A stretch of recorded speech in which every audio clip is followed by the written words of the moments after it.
Hey there, lovelies. Welcome back to my channel. Katie here. I am coming at you today. I am not in my normal office dwelling. I am actually downstairs in my, what I'm going to lovingly call my Hygge bubble. Hygge, if you've not heard of this terminology, it is a Danish kind of ideology, which is talking about the things that bring you comfort.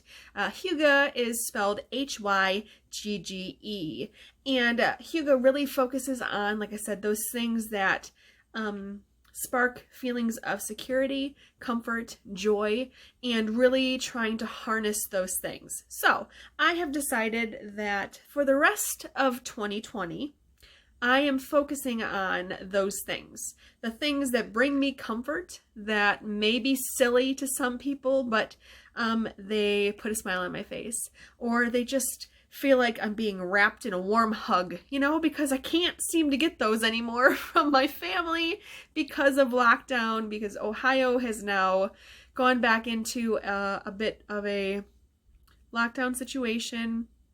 I think all the restaurants are closing back up again, except for delivery and takeout. And all non-essential businesses are being asked to shutter up, I think, for 28 days. I haven't watched one of DeWine's talks. I live in Ohio. Governor Mike DeWine is the one that is in charge here, making all of these decisions. And I haven't really kept up with, he used to have a, it was jokingly called Wine with DeWine, and he would come on, I think at like 2 o'clock every day, and you'd get your glass of wine and see what DeWine had to say about what was going on. But I haven't watched one of those in a very long time, just because they bring me so much anxiety, and I don't need that in my life. I can check the news or check my Twitter trending topics to see what's going on in the world. I am really learning to let some things go, and I guess that's what I wanted to talk about today was letting things go that you have no control over. So this Hygge thing, I recently learned about one of my groups that I follow on Facebook. It's called the Literary and Scientific Witch Association, I think. But the creator of that group started another group called the Hygge Witch. And so I went over to check out that one, and it seems right up my alley. Because basically, Hygge is asking you to, like I said, look at the things that bring you comfort and joy and focus on those things. So I have created my little Hygge bubble here. So I've got my favorite pillows, my haunted house pillow that I picked up from Home Goods this past year. I have my Hocus Pocus blanket that I picked up from Spirit Halloween with my friend Nicole. Hi Nicole, I love you. And I've got my favorite pillow, my it looks like a VHS tape, and it's got a label on it that's interchangeable. So this guy is Velcro, and so he comes off. And I also have another label that is for the House on Haunted Hill with Vincent Price. So you can change them around, and I think it's amazing. So I have decided that I'm going to just snuggle up in my little Hygge bubble and not really concern myself, you know, with the troubles that I have no control over, because I can't see my therapist right now because of everything going on. I lost my job, so didn't have health care coverage for a while. I just was able to get on my husband's because he had open enrollment, so I'm thrilled to finally have health care again after 9 months. So I'm feeling better in that respect because I have that weight lifted off of me. And I'm just trying to embrace the things that make me happy and that don't stress me out. So with the world already being as stressful as it is, I don't know. I just figured that we all could take a page out of the Hygge Bible and just really embrace that ideology. Because Lord knows there is enough to be stressed out about, but we really need to, I think, take a step back and pay attention to the things that bring you joy without asking for anything in return. So, yeah. My little Hygge bubble brings me joy. My animals, my 2 dogs, Delilah and Iko, I have 2 miniature long-haired dachshunds. They bring me joy. Favorite comfort movies, favorite books. I just recently, this is a fun little thing, won a book that's coming to me from Oregon. So I won the most recent book in Ellie Alexander's series, her Sloane Krause Mysteries. So I have got that book coming my way here. Hopefully in the next couple days it'll arrive on my doorstep.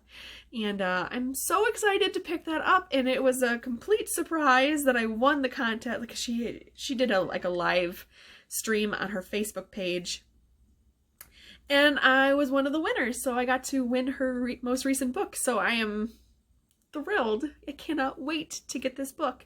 And so that brings me joy. You know, these little things that happen that take you by surprise, that's what you need to focus on. So I have got my comfort drink currently.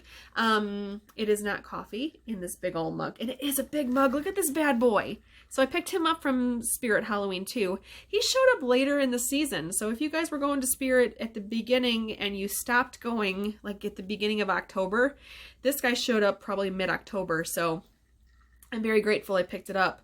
But it even says from the movie Disney Hocus Pocus on the back, but it is the Sanderson Sisters Museum of Witchcraft sign. And I do have this sign and a big piece that hangs up in my my bedroom. Anyway, but I have in this, instead of coffee, I have cinnamon Coke. So if you've not heard about this, I'm going to just show this to you really quick because I do not want to get, I don't know, with all the stuff that you can get dinged for. They I don't know if I'm gonna get whatever, but it's a limited edition item. So if you can find cinnamon Coke, I definitely recommend that you try it. People look at me like I'm crazy when I buy it, but I think it's delicious. And I am a Coke fan. I don't like Diet Coke. I like regular Coke. I don't like regular Pepsi. I like Diet Pepsi. I'm one of those people. But this stuff is delicious, and it is definitely a every once in a while treat for me because I don't like to drink a lot of sugary drinks. Mostly I drink iced coffee or I drink water. Pop is very sparing for me anymore just because health-wise, and I just don't like the way I feel sometimes after I've drunk Coke, drunk sugary drinks. Plus they make me burp like that. So, I have just been sparingly drinking it, but I saw that they came back for the holiday season and I had to pick it up. So those are the things that bring me joy, and I hope that you guys are finding ways to keep yourself surrounded with the things that comfort you and bring you joy. Yeah, I think that Hygge is a very good ideology to get behind. So I'm new to it. Like I said, I just recently found out about it, but I am loving everything that I'm reading.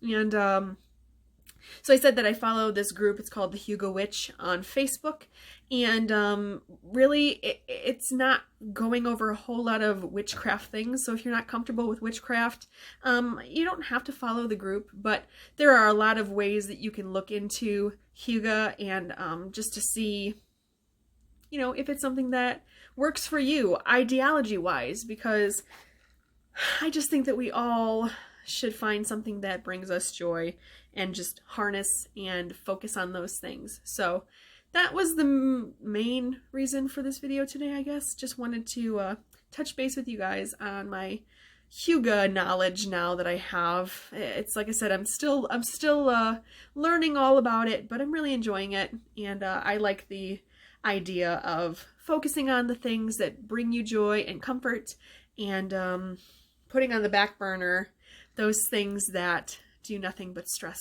you out. Because Lord knows I don't need another reason to be stressed out. My hair is thinning already as it is. I don't need to pull any more of it out of my head. So there's that. But I also wanted to touch base with you really quick about an idea I had about maybe another video series. So I am a baby of the 80s. I graduated from high school in 2002 and went to college from '02 to '06. So that first decade of the 2000s really had a profound effect on me. So 2000 to 2009 had some really extraordinary music come out. That sound is my ice machine. So sorry if that's very loud. But I really enjoyed that era of music. I went to many concerts, easily over 500 in my time in college. I worked for my college radio station, had a radio show from 5 until 7, I think, on Monday mornings. It was the worst time period, but it was also kind of amazing because I got to play whatever I wanted to on the radio. So it was a weird part of my life, but it was also pretty amazing. And I definitely recommend, if you have the opportunity to work for a radio station in any capacity. I didn't really work there. I didn't get paid. It was just, through the college, but it was great. I loved it. And it really instilled in me, a good handle for the music that was coming out. And it nurtured my love for the music I was listening to. So, like I said, hundreds and hundreds of shows I went to during college. There were some weeks in college where I was gone 4 or 5 days a week, going to a show in Detroit or Cleveland or Columbus, or hopefully it was a local show in Toledo, playing at Headliners or playing at Mickey Finn's or playing at Frankie's, or another small venue, the Longhorn Saloon. I remember when they were having shows. There was a place called Gators in Toledo when I was growing up by the college, and then it changed into the Omni, and I think it was called a couple other things. But yeah, there were a lot of venues that I went to. So many in Cleveland, so many in Columbus, even Cincinnati, Indianapolis. Went into Pittsburgh a lot of the times, so I was no stranger to the music scene. So I guess I really just wanted to do a series focusing on those bands that I kind of followed around and loved very, very much. So all through, like I said, the 2000s, I got introduced to some incredible music. And it was mostly in the emo screamo vein, but also many singer-songwriters that emerged. And I just kind of want to go over them, and maybe I will introduce you to a new artist. Maybe I will reacquaint you with somebody that you love very much, and I guess we can go from there. But that's kind of my idea for my next video series. It won't be anything like Vlogtober. It won't be a daily thing, but I think I will take it by year. So I'll do the whole decade. I'll do 2000 through 2009. And if that goes well, I might continue and go into 2010, 11, and 12, because they did have quite a bit of music that I can talk about. Maybe not in the emo vein, because they kind of started dying off around 2008, 2009. But there are other bands definitely that I can talk about. The 1975, Paris. Yeah, there's a lot that I could talk about. So that's where my brain is at currently. And just wanted to see what you guys thought about it. And I hope you're all doing well. I hope that you are staying safe and finding comfort in whatever that you can. And I will, I guess, see you in my next video. I love you guys. Bye.